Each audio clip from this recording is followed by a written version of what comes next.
दत्त जयंतीच्या पार्श्वभूमीवर आमदार यड्रावकर यांनी घेतला आढावा। नृसिंहवाडी येथे गुरुवार दिनांक 4 डिसेंबर रोजी मोठ्या उत्साहात साजरा होणाऱ्या श्री दत्त जयंती सोहळ्याची तयारी पूर्णत्वास आली असून या पार्श्वभूमीवर आमदार राजेंद्र पाटील यड्रावकर यांनी प्रशासन, देवस्थान समिती आणि ग्रामपंचायतीच्या अधिकाऱ्यांसह आढावा बैठक घेऊन आवश्यक त्या सूचना केल्या। दरवर्षीप्रमाणे यंदाही नृसिंहवाडी येथे होणारा दत्त जयंती सोहळा भाविकांच्या मोठ्या गर्दीत संपन्न होणार आहे। गुरुवारी सायंकाळी ठीक 5 वाजता श्री दत्त मंदिरात होणाऱ्या प्रमुख कार्यक्रमासाठी सर्व तयारी पूर्ण झाली आहे।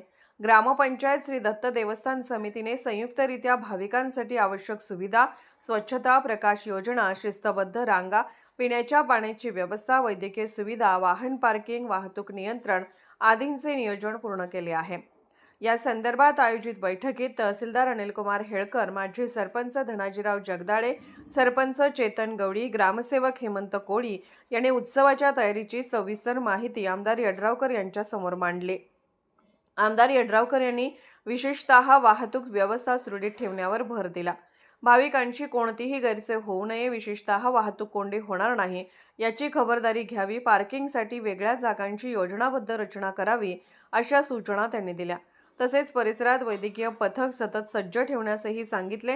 भाविकांच्या सुरक्षिततेसाठी पोलीस बंदोबस्त वाढवण्याबाबतही त्यांनी निर्देश दिले। बैठकीनंतर आमदार यड्रावकर यांनी श्री दत्त मंदिर परिसराची तसेच प्रमुख मार्गाची प्रत्यक्ष पाहणी केली। रस्ते, वीज व्यवस्था, तंबू, मंडप, बॅरिगेड्स आणि पाणी व्यवस्था या सर्व गोष्टींचा त्यांनी व्यक्तिगतपणे आढावा घेतला। नृसिंहवाडी हे महत्त्वाचे तीर्थक्षेत्र आहे, त्यामुळे दत्त जयंतीसारख्या पवित्र उत्सवात येणाऱ्या भाविकांना उत्तम सुविधा मिळणे आवश्यक आहे, असेही त्यांनी यावेळी सांगितले। देवस्थान समितीचे अध्यक्ष वैभव काळू पुजारी यांनी देवस्थानच्या वतीने करण्यात आलेल्या सर्व तयारीची माहिती बैठकीत उपस्थितांना दिली। मंदिरातील दिवसभराच्या पूजा, दर्शन व्यवस्था, रांगा व्यवस्थापन, महाप्रसाद आयोजन, स्वच्छता आणि सुरक्षेच्या दृष्टीने घेतलेल्या उपाययोजनांची माहिती त्यांनी आमदार यड्रावकर यांना सांगितली। या आढावा बैठकीत सहाय्यक गटविकास अधिकारी मुकेश सजगाने, विस्तार अधिकारी रविकांत कांबळे, आरोग्य अधिकारी doctor Khatavkar, doctor Patil, police उपनिरीक्षक गिरीश शिंदे, अभिजित जगदाळे, सागर धनवडे, अविनाश भोसले, विकास कदम, गुरु खोजरे, रमेश सुतार यांच्यासह ग्रामपंचायत सदस्य, देवस्थान समितीचे कार्यकर्ते आणि विविध विभागाचे अधिकारी कर्मचाऱ्यांची उपस्थिती होती।